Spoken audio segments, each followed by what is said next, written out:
Nico, ek het in 1998 het ek 'n fellowship gekry om by die Universiteit van Utrecht te studeer en in Women's and Gender Studies. En daar het ons weer van Saartjie geleer. Die seksie waaronder dit geval het was Sexuality in the Colonies. Ja. En die hele storie van Saartjie weer teëgekom en ek was ook teen daardie tyd al baie heimwee gehad. Ek het baie huis toe verlang en dit was ook die tyd waarin my ma gesterf het die vorige jaar, so dit was die onthou van haar sterfte, dat ek een aand in my kamer gestaan het en so verlang het na my land en sy mense en my taal en alles en my ma, dat ek vir myself gesê het, as ek dan my ma so verlang, hoeveel te meer het sy nie haar ma verlang nie. Stem uitroep, I want to go home, I want to go home. En net daar draai ek om en ek gaan daar na my bank toe en ek my lesenaar toe en ek begin die eerste lyn, I've come to take you home.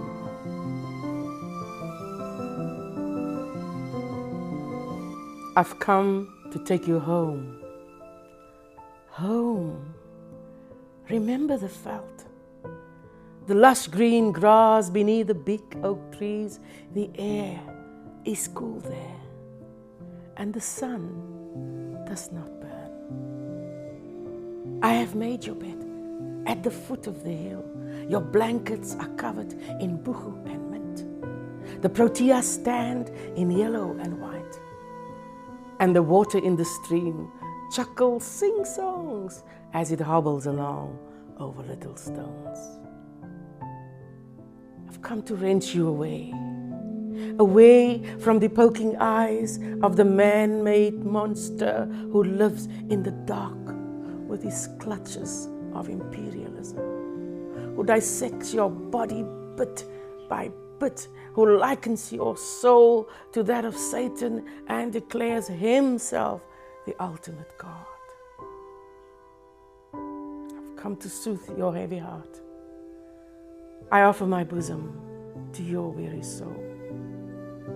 I will cover your face with the palms of my hands, run my lips over the lines in your neck, feast my eyes on the beauty of you, and I will sing for you, for I have come to bring you peace.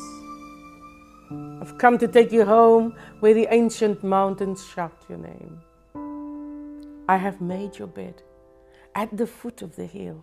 Your blankets are covered in buchu and mint. The proteas stand in yellow and white. I've come to take you home where I will sing for you. For you have brought me peace. For you have brought us peace.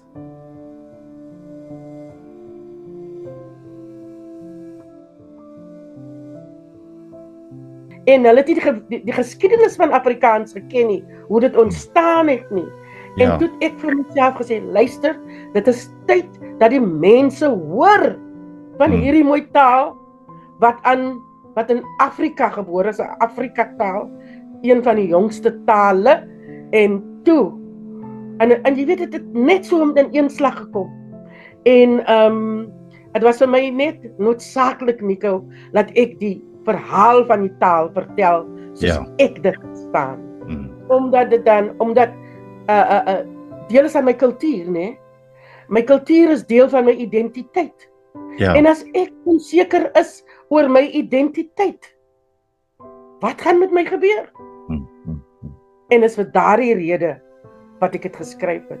En jy moet sien die mense se reaksie wanneer ek dit vir hulle doen.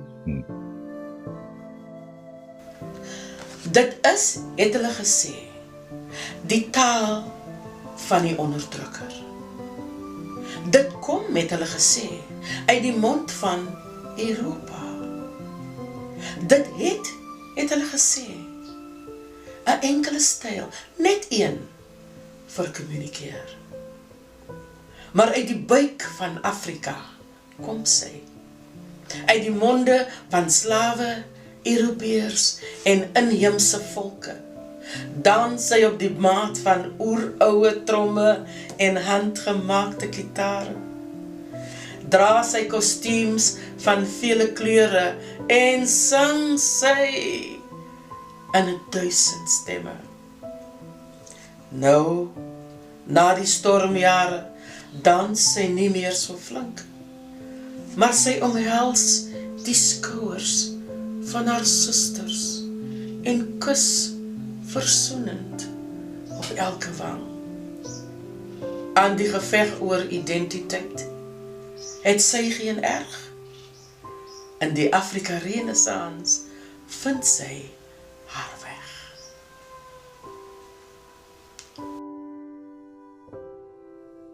Diana, ons moet groet, maar ek het 'n laaste gedagte vir jou. My wens aan jou is dat ons nog vele name, stories, odes en gedigte uit jou pen sal hoor, en mag die mense van Suid-Afrika ook jou ook eendag toevou soos 'n kosbare ivoor in karos, voorberei met boegoon kruisement, want jy het ook vrede vir ons gebring, en ek wens jou alles van die beste toe. Dankie vir jou goeie werk. Baie dankie Nico, jy weet nie wat jou woorde vir my beteken nie.